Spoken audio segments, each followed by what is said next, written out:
So that was interesting. This morning on BBC Radio 5 Live, I was driving back from Cheltenham to London, and at 10 o'clock there was a programme about family relationships. It was talking about Beckham being estranged from Beckham.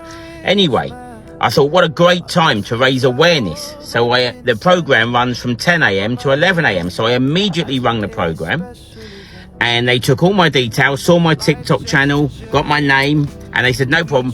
If we want you on the programme, we'll ring you back. Well, within 7 minutes, they rung me back. They said, right, we want you to appear on the programme. This is at 10:15. Are you in the car? I said, yeah. They said, pull over.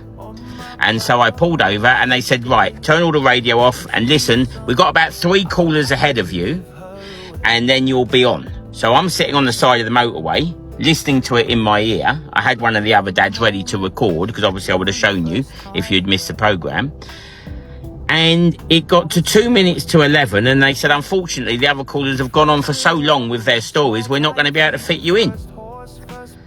But I'll tell you what was interesting. I was ready to absolutely blow that programme up about the reality of a family court system, and to talk on behalf of the thousands of dads that have gone years and years and years without seeing their children because of a broken system. Unfortunately, I couldn't get on there. But I did wait 45 minutes, and I think I lost a lot of weight sitting in a hot car. But the point was this.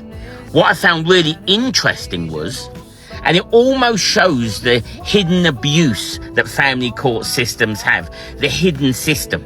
I wasn't allowed to use my real name, Mark Dean. I wasn't even allowed to use my name, Deano. I wasn't allowed to mention my son's mother's name, not that I do anyway. I wasn't even allowed to mention my son's name, and I wasn't allowed to mention the area. I wasn't allowed to mention anything like that. And in a way, I thought, wow, that's interesting, man, because it just goes to show that family courts know that whatever they say in a courtroom that you're not allowed to record, who are you going to talk to about it? Who are the dads going to talk to about it? You can't even mention it if you're on a programme on the radio or the telly. But what it did make me realise was, if anybody on here knows of radio stations talking about it, TV programmes talking about it, I want to be on it. I want to start raising awareness. We have to change the family court system and the abuse of it and the parental alienation caused by it. And so I'm afraid I didn't get on, but I tried and sat for 45 minutes, and I really want to speak for us all. But we'll try again next time. But if anyone knows anyone doing it, send me a message.